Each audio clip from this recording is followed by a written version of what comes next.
नमस्कार दोस्तों, आप सबका स्वागत है। चलिए आज हम नंबर सिस्टम चैप्टर के अंतर्गत क्रमगत संख्याओं का योग ज्ञात करना सीखते हैं। तो देखिए यहाँ पर सबसे पहले क्रमगत प्राकृतिक संख्या। तो सबसे छोटी प्राकृतिक संख्या कौन सी होती है? एक होती है। अब इसके बाद एक के बाद दो आती है, दो के बाद तीन, तीन के बाद चार, चार के बाद पाँच, इस प्रकार से आगे बढ़ते जाती है।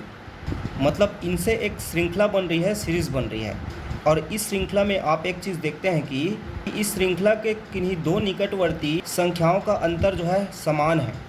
जैसे कि एक और दो के बीच में अंतर कितना है? एक का है। इसी प्रकार दो और तीन के बीच में अंतर कितना है?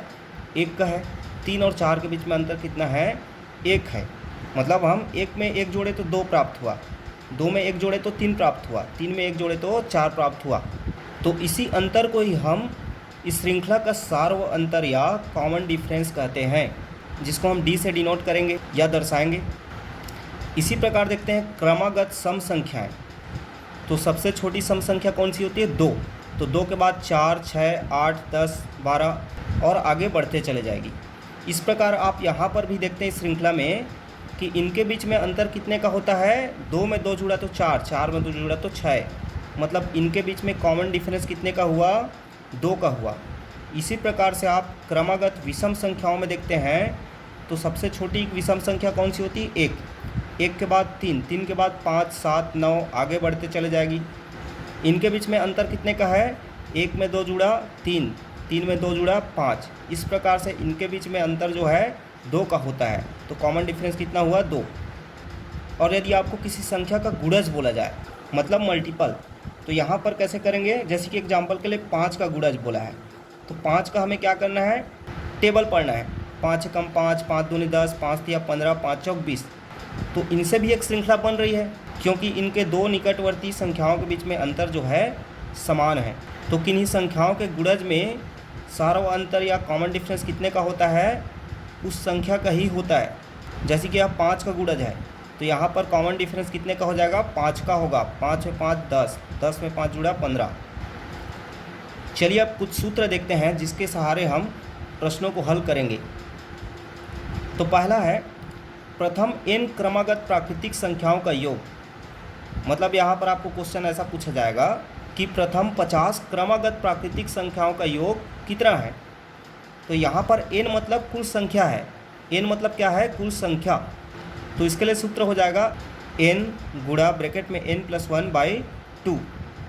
इसी प्रकार से दूसरा सूत्र है प्रथम n क्रमगत सम संख्याओं का योग बराबर n गुणा ब्रैकेट में n+1। तीसरा सूत्र है प्रथम n क्रमगत विषम संख्याओं का योग बराबर n की घात 2। मतलब जितनी कुल संख्याएं होंगी उनका हमें स्क्वायर कर देना है। तो यहाँ पर देखिए आप इन तीनों सूत्रों में जो श्रृंखला है वह प्रथम संख्या से चालू हो रही थी, जैसे कि प्रथम n क्रमगत प्राकृतिक संख्याओं का योग। परंतु जब हमें श्रृंखला के प्रथम संख्या से न पूछकर बाद की किसी संख्या से बनने वाली श्रृंखला के सभी पदों का योग ज्ञात करने को बोला जाए, तब वहाँ पर हम कैसे योग ज्ञात करेंगे? तो इसके लिए इन दोनों सूत्रों का उपयोग हम करेंगे। पहला है श्रृंखला के सभी पदों या संख्याओं की कुल संख्या मतलब n ज्ञात करना। तो इसके लिए सूत्र हो जाएगा n बराबर ब्रैकेट में last number minus first number divide by d plus 1। इस सूत्र से हमें उस श्रृंखला की कुल संख्या n ज्ञात होगी। इसके बाद उस श्रृंखला के सभी पदों का या संख्याओं का योग ज्ञात करने के लिए हम इस सूत्र का उपयोग करेंगे। तो योग बराबर हो जाएगा ब्रैकेट में last number plus first number divide by 2 into n। तो इन सूत्रों को आपको अच्छे से याद कर लेना है। इन्हीं सूत्रों से हम प्रश्नों को तुरंत हल कर सकेंगे। तो आइए अब कुछ प्रश्न हल करते हैं जिन्हें हम इन्हीं सूत्रों से हल करेंगे। पहला क्वेश्चन है श्रृंखला 1, 2, 3, 4 से लेकर 100 तक की या प्रथम 100 प्राकृतिक संख्याओं 100 नेचुरल नंबर का योग कितना होगा? तो हमारा सूत्र क्या है इसके लिए? तो योग बराबर सूत्र क्या है? n+1/2। अब n क्या है यहाँ पर? कुल संख्या। तो इस श्रृंखला में कुल संख्या कितने हैं? 100। तो यहाँ पर n के जगह में हम 100 रख दिए। ब्रैकेट में 100 धन 1 बटे 2। अब ब्रैकेट को हल करते हैं तो 100 गुणा 101 बटे 2, 2 कट जाएगा 50 से। इस प्रकार हमें क्या प्राप्त हुआ, 50 गुणा 101। अब 50 से कम 50, 5 हासिल है, 5 शून्यम शून्य तो 5, 50 एकम 50। इस प्रकार हमें 5 और 50 इसका योग प्राप्त हो जाएगा। चलिए दूसरा प्रश्न है, प्रथम 10 सम संख्याओं का योग कितना होगा। तो इसके लिए मैंने क्या सूत्र बताया है कि प्रथम n क्रमागत सम संख्याओं बराबर n ब्रैकेट में n प्लस 1। तो यहाँ पर कुल संख्या कितनी है 10, इसलिए n के जगह 10 गुणा 10 धन 1। इस प्रकार से हमें क्या प्राप्त हो जाएगा, 10 गुणित 11 बराबर 110। तीसरा प्रश्न है, प्रथम 20 विषम प्राकृतिक संख्याओं का योग कितना होगा। तो क्रमागत प्रथम n विषम संख्याओं के लिए मैंने क्या सूत्र बताया है कि n का घात 2 कर देना है। मतलब यहाँ पर n कितना है, कुल संख्या 20, इसलिए 20 का घात 2 बराबर 20 गुणा 20 बराबर 400 इसका योग हो जाएगा। अगला क्वेश्चन है 23, 25, 27 क्रमशः आगे 71 तक का योग कितना है। तो देखिए यहाँ पर यह न तो प्रथम प्राकृतिक संख्या है, नहीं प्रथम सम या विषम संख्या है, न ही किसी का प्रथम गुणज है। तो इसलिए हम यहाँ पर कौन सा सूत्र उपयोग करेंगे, जो बात का मैंने 2 सूत्र बताया है। सबसे शुरू हम n ज्ञात करेंगे, मतलब इसमें कुल संख्या कितनी है ये ज्ञात करेंगे। तो ऐसे में तो हम नहीं बता सकते इसमें कुल संख्या कितनी है, गिन के बता सकते हैं लेकिन उसमें बहुत समय लग जाएगा। इसलिए पहले हम n ज्ञात करेंगे, कुल संख्या ज्ञात करेंगे। तो n बराबर मैंने क्या सूत्र बताया है, लास्ट संख्या माइनस फर्स्ट संख्या प्लस 1, ये मैंने सूत्र बताया है। चलिए इसमें रखते हैं। तो लास्ट संख्या क्या है 71 और फर्स्ट संख्या क्या है 23। डिवाइड कर देते हैं 2 से प्लस 1, इसे हल करते हैं तो 71 में 23 घटेगा तो कितना आ जाएगा 48 आ जाएगा बटे 2 धन 1। अब 2 1 कम 2, 2 24 48। इस प्रकार 24 धन 1 क्या प्राप्त हो गया n 25। तो n बराबर हमें 25 प्राप्त हो गया। अब इसके बाद योग का सूत्र लगाएंगे। तो योग का सूत्र मैंने क्या बताया है, तो योग बराबर है लास्ट संख्या प्लस फर्स्ट संख्या डिवाइड बाई 2 इंटू n। तो लास्ट संख्या क्या है 71 गुणा फर्स्ट संख्या धन 23 डिवाइड बाई 2 मल्टीप्लाई n मतलब 25। अब 71 धन 23 को जोड़ेंगे तो क्या प्राप्त हो जाएगा 94 बटे 2 गुणा 25। 2 1 कम 2 चौका 8, 2 सत्ते 14। तो इस प्रकार हमें 25 गुणा 47 को गुणा करना है तो आ जाएगा 25 सत्ते 175। तो 75 की 5, 17 हासिल है, 25 चौक 100, 100 और 17 117। तो इस प्रकार हमें 1175 इस श्रृंखला का योग प्राप्त हो गया। देखिए अगला क्वेश्चन है 6 के प्रथम 18 गुणज का योग, मतलब फर्स्ट 18 मल्टीपल का योग। तो पहले हम श्रृंखला बना लेते हैं। तो 6 का पहाड़ा पढ़ेंगे तो 6 एकम 6, 6 दूनी 12, 6 तिया 18। इस प्रकार से कितने बार 18 बार। तो 18 बार मतलब लास्ट है 18 बार। तो 18 गुणा 6 करते हैं तो 18 छक्के 108 आता है। तो यह हमें श्रृंखला प्राप्त हो गई। अब देखिए यहाँ पर पहला संख्या क्या है 6 है और आखिरी संख्या 108 है। अब देखिए यहाँ पर हमें n तो ऑलरेडी पता है, n ज्ञात करने की ज़रूरत नहीं है क्योंकि प्रथम 18 गुणज बोला है। मतलब यहाँ पर n कितनी है 18 है। तो हमें सिर्फ योग का सूत्र लगा देना है। तो योग बराबर क्या हो जाएगा last plus first divide by 2 और मल्टीप्लाई n। तो लास्ट संख्या क्या है 108, फर्स्ट संख्या क्या है 6 डिवाइड बाई 2 और n 18। अब इसे हल करते हैं तो यह हो जाएगा 108 और धन 6 114 बटे 2 गुणा 18। 2 1 कम 2 निया 18। तो 9 चौक 36, 9 1 कम 9, 9 3 12, 9 1 कम 9, 9 1 10। इस प्रकार हमें 6 के प्रथम 18 गुणज का सम कितना प्राप्त हो गया 1026। अगला क्वेश्चन है 3 से गुणा करके बनी 100 और 200 के बीच की सभी प्राकृतिक संख्याओं का योग क्या होगा। तो चलिए हल करते हैं। तो सबसे पहले इसके लिए तो हम श्रृंखला बनाएंगे। तो 100 और 200 के बीच में पहली संख्या क्या होगी जो 3 के गुणज होगी। तो 100 तो नहीं होगी, 101 भी नहीं होगी, 102। अब 102 के बाद 103, 104, 105, इस प्रकार ये श्रृंखला आगे बढ़ेगी। और 200 के बीच बोल रहा हूँ, मतलब 200 तो नहीं होगी, 199 भी नहीं, 198। इस प्रकार हमें 100 और 200 के बीच में 3 का गुणज वाली श्रृंखला प्राप्त हो गई, जिसमें लास्ट नंबर 198 है और फर्स्ट नंबर 102 है। तो अब हम इस श्रृंखला में कुल कितने संख्या यह ज्ञात कर सकते हैं। तो अब चलिए, कुल संख्या n बराबर क्या है, फॉर्मूला लास्ट संख्या 198 माइनस फर्स्ट संख्या 102 डिवाइड बाई d कितने का है, 3 का मल्टीपल है, मतलब 3d है यहाँ पर, प्लस 1। अब इसे हल करते हैं। तो 198 में 102 घटेगा तो क्या हो जाएगा, 8 में 2, 6, 9 में 9 और 1 1 कट जाएगा, बटे 3 धन 1। ये डिवाइड हो जाएगा, 3 1 कम, 3 3 9 और 3 दूनी 6। इस प्रकार से हमें n का मान क्या प्राप्त हुआ, 32 धन 1 33। अब n प्राप्त हो गया तो योग का फॉर्मूला लगा के हम योग ज्ञात कर लेते हैं। तो योग बराबर होता है क्या, लास्ट संख्या 198 प्लस फर्स्ट संख्या 102 डिवाइड बाई 2 और गुणा कर देना किससे, n से, मतलब 33 से।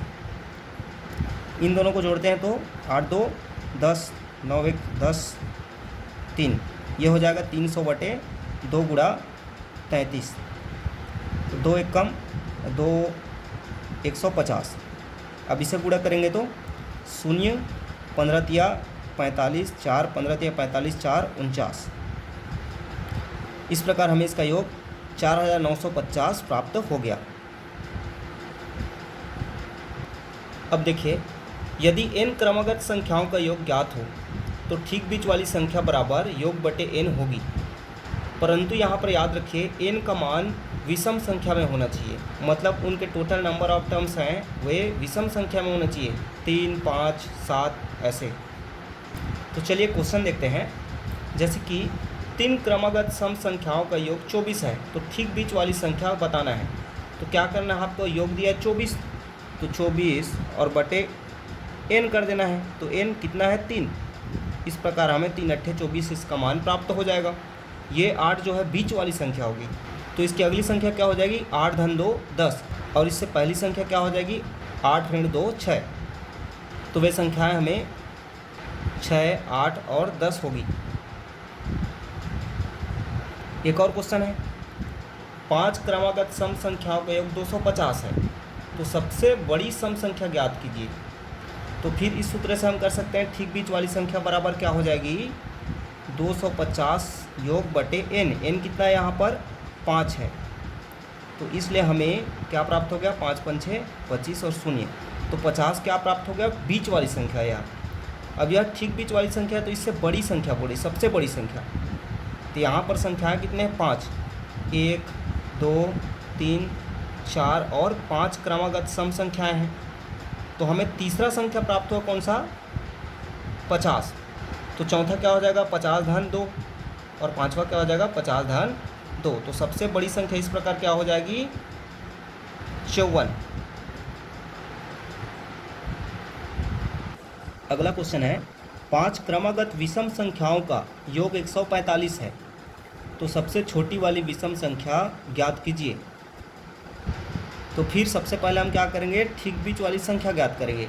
तो ठीक बीच वाली विषम संख्या क्या हो जाएगी, योग बटे n क्या है यहाँ पर, 5 है, तो 5 5 दूनी 10 और 5 निया 45। इस प्रकार हमें ठीक बीच वाली संख्या 29 प्राप्त हो गई।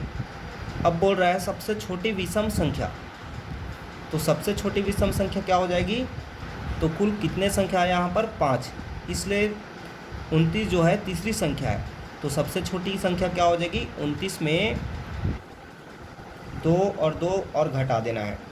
इस प्रकार हमें 25 जो है सबसे छोटी विषम संख्या प्राप्त हो जाएगी। अब देखिए, यदि n का मान सम संख्या में हो मतलब वहाँ पर कुल नंबर ऑफ टर्म्स सम संख्या में हो, जैसे कि 4, 6, 8 में हो। तो चलिए क्वेश्चन देखते हैं, फिर हल करके बताता हूँ। 4 क्रमागत विषम संख्याओं का योग 72 है, तो सबसे बड़ी संख्या ज्ञात कीजिए। तो देखिए यहाँ पर क्या बोल रहा है, पहला, दूसरा, तीसरा और चौथा 4 विषम क्रमागत संख्याएं हैं। तो इस और उनके चारों का योग हमें दिया है। तो यहाँ पर जो हमारे बीच वाली संख्या निकलेगी, तो एग्जैक्ट बीच वाली संख्या नहीं निकल सकती, क्योंकि यहाँ पर एग्जैक्ट बीच में कोई संख्या प्राप्त हो ही नहीं सकता। जो हमारी बीच वाली संख्या निकलेगी वो इन दूसरे और तीसरे के बीच में प्राप्त होगी। तो चलिए सूत्र से हम बीच वाली संख्या ज्ञात करते हैं। तो बीच वाली संख्या ज्ञात करने के लिए क्या सूत्र लगता है,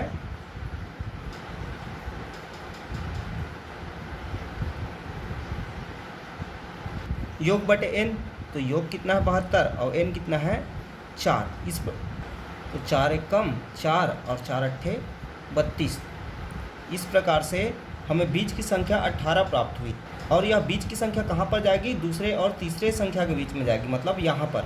तो अब देखिए बीच की संख्या 18 होगी और यह 18 क्या सम है। तो जस्ट इसके बाद वाला विषम कौन सा हो जाएगा, 19, जो कि तीसरा संख्या होगा। और उसके बाद वाले चौथा संख्या क्या होगा, 21।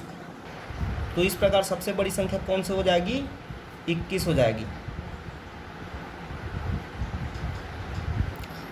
देखिए एक और क्वेश्चन है, 6 क्रमगत सम संख्याओं का योग 102 है, तो सबसे छोटी संख्या ज्ञात कीजिए। तो पहले हम बीच वाली संख्या ज्ञात कर लेंगे। तो बीच वाली संख्या क्या हो जाएगी, योग बटे n, n मतलब 6। तो 6 एक कम 6 और 6 सत्ते 42। तो यह जो 17 हुआ एग्जैक्ट बीच की नहीं है, बल्कि कौन सी है, पहला, दूसरा, तीसरा, चौथा, पांचवा और छठवा, 6 संख्याएं हैं। तो यह 17 कहाँ पर आएगी, यहाँ पे। तो इससे पहले मतलब तीसरा सम संख्या कौन सी हो जाएगी, 16 और दूसरा 14 और पहला क्या हो जाएगी 12। इस प्रकार से सबसे छोटी सम संख्या क्या हो जाएगी, 12 हो जाएगी। तो एग्जाम में इसी क्वेश्चन को और दूसरे तरीके से भी पूछ सकता है, जैसे कि 6 क्रमगत सम संख्याओं का योग 102 है, तो सबसे छोटी और सबसे बड़ी संख्या का योग ज्ञात कीजिए, या सबसे छोटी या सबसे बड़ी संख्या का अंतर ज्ञात कीजिए, गुणनफल ज्ञात कीजिए। इस तरीके से क्वेश्चन पूछ सकता है। तो आप क्या करेंगे, सबसे छोटी और सबसे बड़ी निकाल लेंगे और उन दोनों का जो भी पूछेगा गुणनफल, योगफल, वे ज्ञात कर लेंगे। तो दोस्तों, यदि अभी तक आप इस चैनल को सब्सक्राइब नहीं किए हैं तो तुरंत सब्सक्राइब कर लीजिए, ताकि आपको नए वीडियोज़ की नोटिफिकेशन मिलता रहे। धन्यवाद दोस्तों।